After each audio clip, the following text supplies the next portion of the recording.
concretado. Quiero comentarles que anoche la Fundación Mente Clara me invitó a exponer sobre el ingreso básico universal o renta básica universal.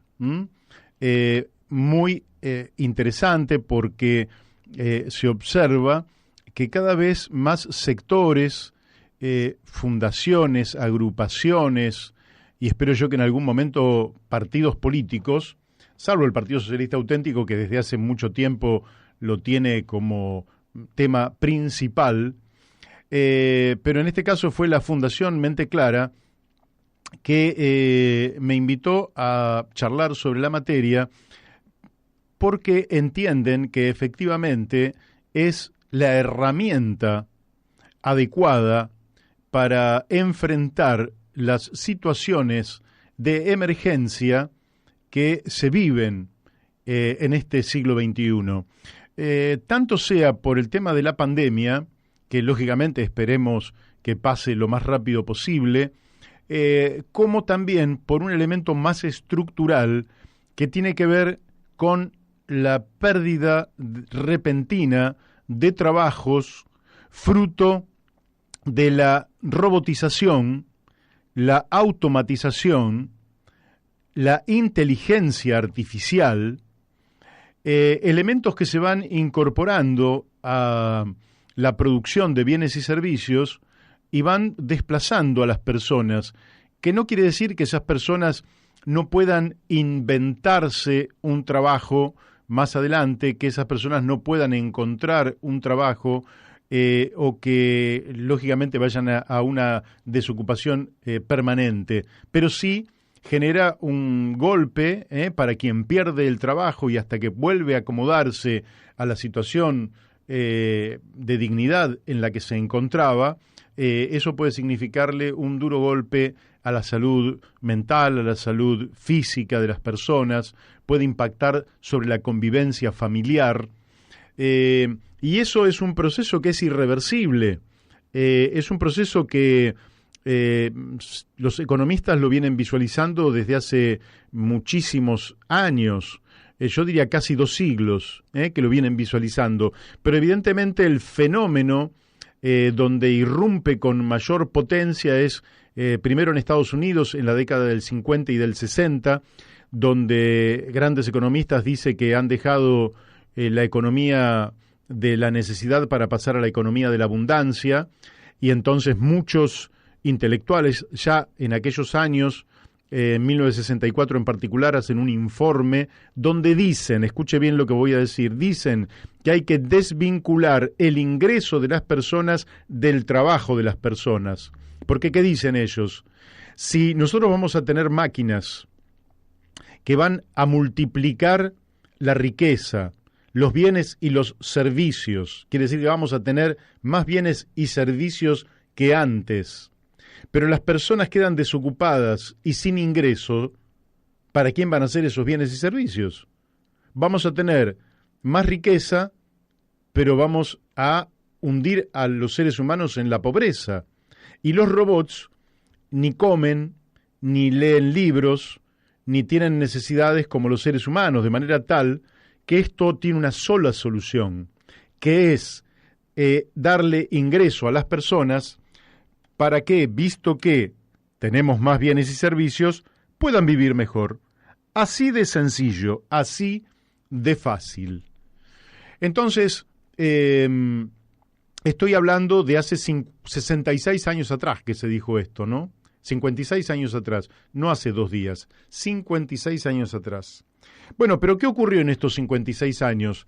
La multiplicación de la productividad fue enorme, de manera que cosas que en aquel momento todavía no se veían, como fue, por ejemplo, la irrupción de Toyota en la industria automotriz, generando una cantidad de innovaciones organizativas que multiplicaron la posibilidad de producción de vehículos con menos personal que antes. Más en la propia industria automotriz, la incorporación de robots para soldaduras, para ajustar tuercas, para ensamblar piezas, hicieron que mucha gente ya no fuera necesaria, pero los robots trabajaban más rápido y mejor que los seres humanos. Para pintar los coches, antes había pintores que lógicamente tenían que tener máscaras porque se intoxicaban con la pintura, y hoy eso lo hacen robots, de manera que los robots trabajan sin ningún tipo de problema sanitario, felizmente, y pueden trabajar más horas y pueden tener mayor productividad. Y todo eso fue multiplicando así. Algunos dijeron, bueno, eso pasa en la industria, pero nunca va a pasar en los servicios. Falso. En los servicios también pasa. Si usted, por ejemplo, quiere aprender otro idioma, que el que sabe, puede ir a Internet y buscar profesores de alta gama que van a darle clases, porque esas clases ya están grabadas. Entonces usted va a acceder a los mejores profesores y eso también va a debilitar el trabajo de mucha gente. Y así podríamos recorrer la producción de bienes y servicios de una manera como nunca se había visto. La revolución de la ingeniería electrónica, la revolución de las comunicaciones, de la informática, han hecho que hayamos dado un salto de productividad como nunca se había visto en la historia de la humanidad. Al mismo tiempo, observamos que junto a este salto de productividad se da el hundimiento de millones de seres humanos. Así, una organización internacional que se llama Oxfam ha planteado que un pequeño número de ricos tiene más riqueza que 6.600 millones de seres humanos, que los 6.600 millones de seres humanos más pobres. Quiere decir que cada uno de los ricos tiene más dinero, que más bienes y riqueza que más de 2 millones de personas. Es decir, que se ha concentrado en tal forma la riqueza que el mundo se le ha hecho absurdo para los inmensamente ricos, porque tienen riquezas que ni siquiera pueden disfrutar, porque son volúmenes de riqueza inconmensurables, y al lado de eso millones de personas que se hunden en la pobreza. ¿Pasa algo distinto en la Argentina? En absoluto. Nunca nos hubiéramos imaginado hace 50 años atrás, cuando las cifras del recién aparecido Instituto Nacional de Estadísticas y Censos decía que en la Argentina había tan solo un 5% de pobreza, nunca nos hubiéramos imaginado que hubiéramos llegado al día de hoy con el 63% de nuestros niños y adolescentes en la pobreza y prácticamente la mitad de los argentinos en la pobreza. Nunca nos hubiéramos imaginado que entre 5 y 6 millones de compatriotas estuvieran incapacitados de comprar los alimentos necesarios para incorporar calorías, vitaminas, proteínas, minerales al cuerpo, tan necesarios, absolutamente necesarios para la vida. No nos hubiéramos imaginado que a tantos millones de compatriotas les podría faltar el dinero suficiente como para acceder a los alimentos. Alguien podría decir, ¿pero faltan alimentos en la Argentina? No, en absoluto. Ayer lo estábamos hablando con Héctor Polino, defensor de consumidores libres. No falta, no hay desabastecimiento de alimentos en la Argentina. Lo que se ha perdido es la capacidad de compra por parte del pueblo. Por eso en 10 años se perdió un consumo de 25 kilos por habitante. Pasamos de 75 kilos en 2010 a 50 kilos de carne por año por habitante en promedio, fruto de que justamente lo que se ha perdido es el poder adquisitivo. Ni que hablar de los abuelos que tienen una jubilación absolutamente insuficiente, que hoy 19.000 pesos, si usted toma el dólar de mercado, ese dólar que está, y varias formas de esos dólares que rondan los 150 pesos, está hablando de una jubilación de $130. Es que más chiquitita todavía que la de Menem, que era de $145. Es decir, entonces, nosotros tenemos una situación transitoria, de emergencia, pero también permanente y estructural, que nos obliga a pensar en soluciones. Y no existe ninguna solución superior al ingreso básico universal o renta ciudadana universal, o salario universal, como ha dicho el Papa. Prácticamente una cantidad muy grande de dirigentes políticos, de intelectuales, de economistas, de premios Nobel se han manifestado a favor de esta política.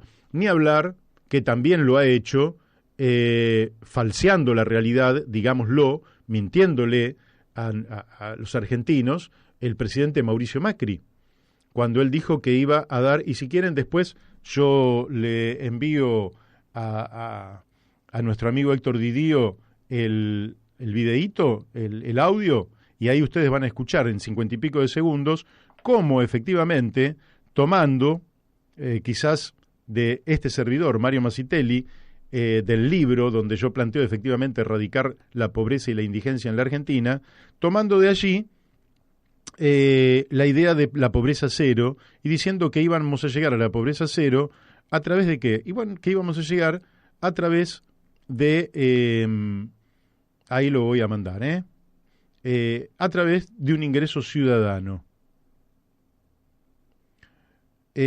Bueno, pero no solo él, también Daniel Arroyo ha hablado de un ingreso ciudadano, y yo le he planteado a Daniel Arroyo, armen una comisión que pueda avanzar en esta materia.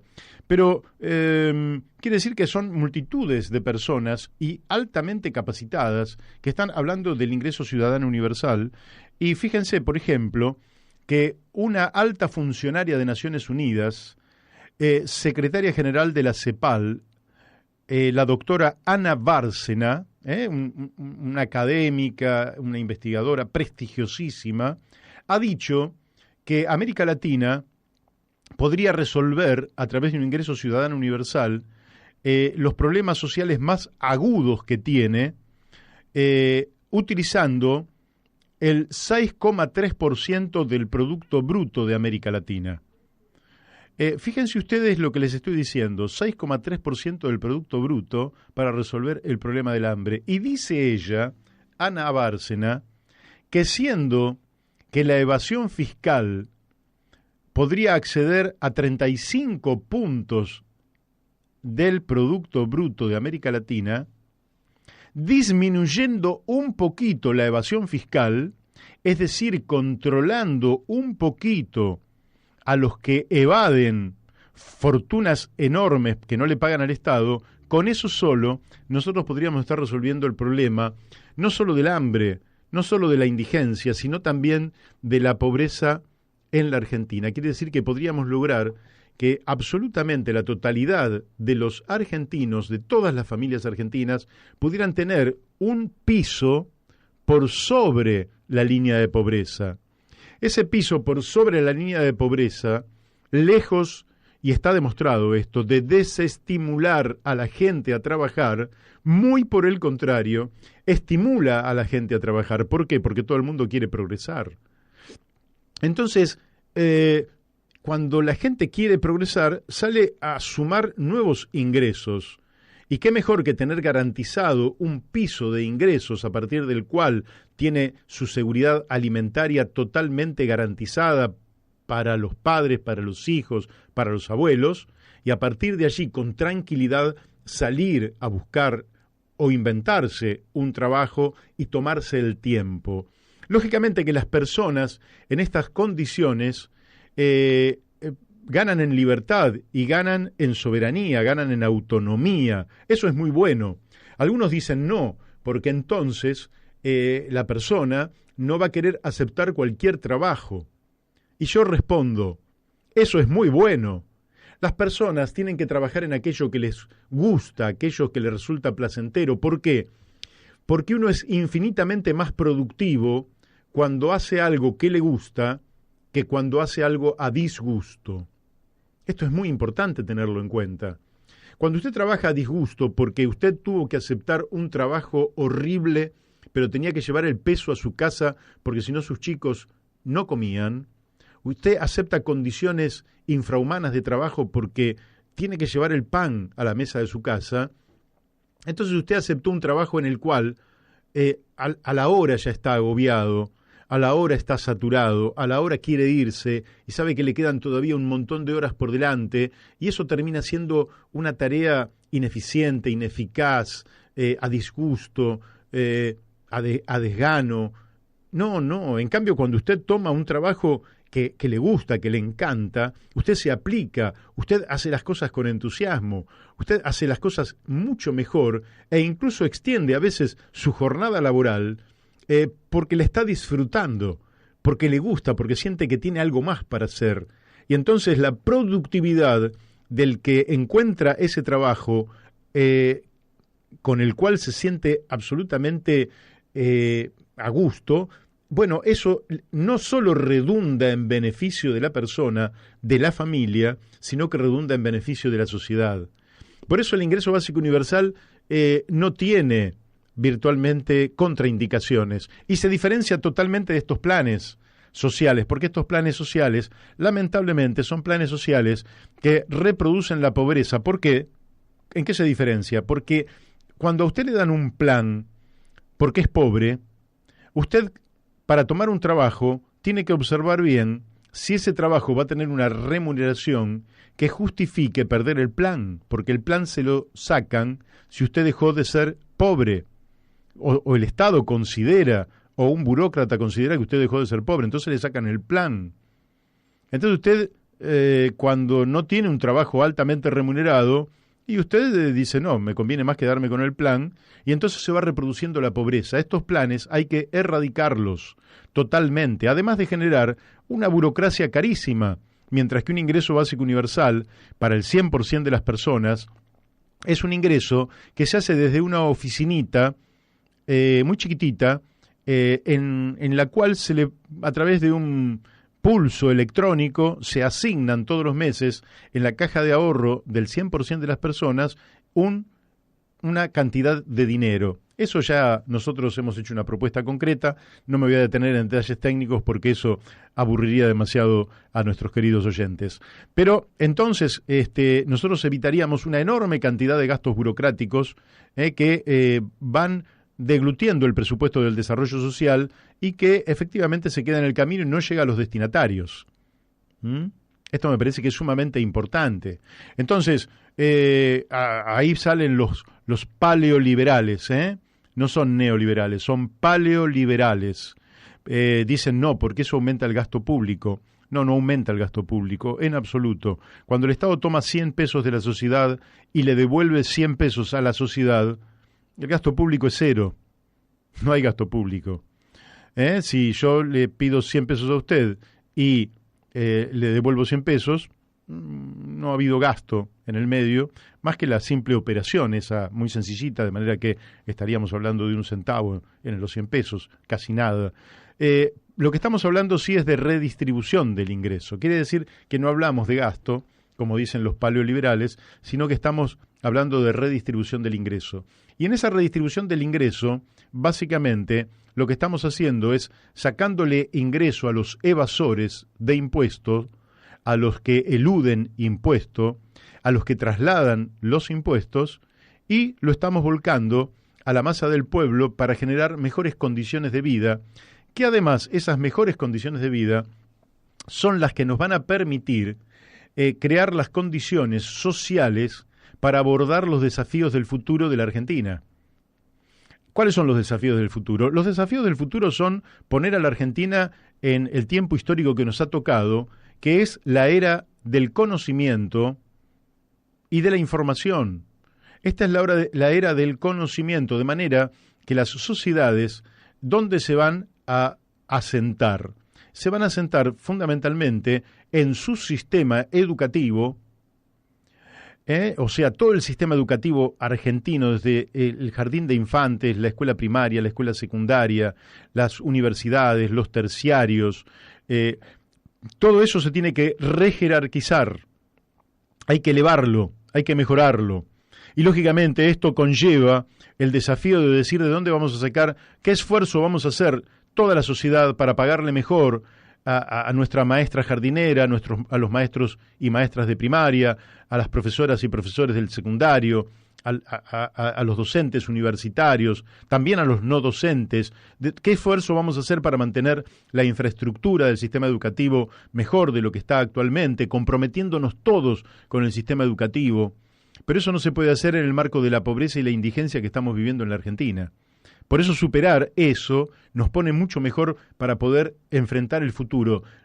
sacar adelante el sistema educativo, mejorar todo el sistema de ciencia y tecnología de la Argentina, el INTI, el INTA, el CONICET, en fin, todas las instituciones que tiene el país a partir de las cuales poder desarrollar y algunas de las cuales nos han dado premios Nobel, y a partir de las cuales volver a desarrollar tecnología de punta para nuestro país, tecnología de punta que tiene que redundar en industrias, en mejor producción y en comercialización nacional e internacional de estos bienes y servicios que podemos crear una vez que nos situemos justamente en la economía del conocimiento, que es la economía por venir.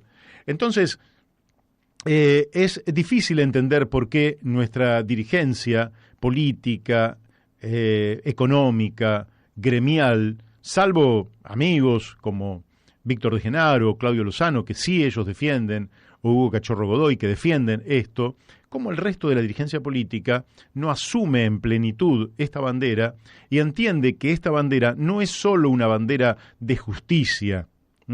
Ahí andan los paleoliberales denostando la justicia social. No es solo una bandera de justicia esto.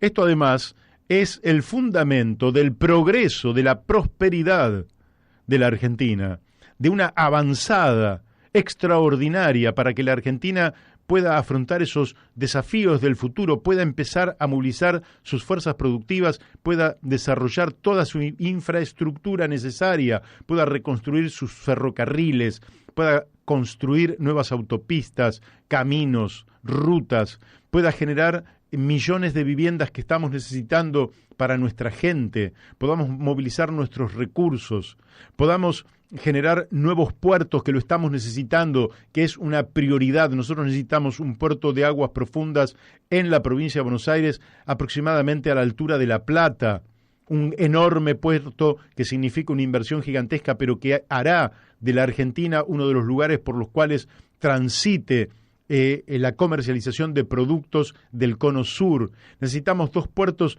para unir Tierra del Fuego, la isla de Tierra del Fuego, con el continente, un puerto en Santa Cruz y otro a la altura de Río Grande. Necesitamos aeropuertos para mejorar la conectividad, más allá, porque la pandemia va a pasar en algún momento, de la mala situación que estamos viviendo en estos momentos. Necesitamos entonces desarrollar una enorme cantidad de tareas que con un ingreso básico universal y habiéndole garantizado un piso de dignidad al conjunto de las familias argentinas, con toda seguridad lo que habremos logrado es ir generando esas condiciones. Y no tengan ningún tipo de duda que si Argentina puede planificar con inteligencia el futuro, no en el largo plazo, ya no estoy hablando para el 2071, cuando seamos 100 millones de habitantes, estoy hablando para dentro de 5, 10 años, que pasan volando, que se pasan rapidísimo, nosotros hayamos podido dar vuelta esta página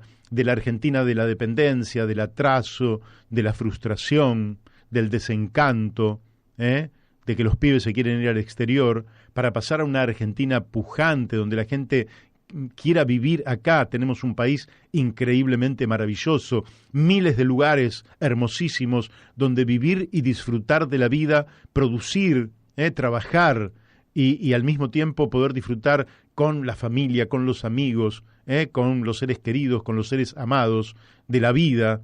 Y en definitiva, todo eso es posible en poco tiempo en la Argentina, siempre y cuando, lógicamente, hagamos las cosas que tenemos que hacer. Y el primer paso, lo primero, antes de todo lo demás, es el ingreso básico universal, es la renta ciudadana. Yo espero que nuestros propios oyentes, entren a Internet y empiecen a inmiscuirse en esto, empiecen a ver que esto es realmente una necesidad imperiosa y que a partir de ahí va a mejorar la calidad de vida absolutamente de todos. Héctor, ¿te parece si pasamos la mentirita del expresidente Macri, donde él habla justamente de este ingreso ciudadano para llegar a la pobreza cero, pero todo en un contexto que hoy, porque en ese momento no lo podríamos saber, hoy sabemos que fue una gran mentira de campaña. Hay que hacer las cosas en serio y hay que superar a una dirigencia que nos lleva de fracaso en fracaso.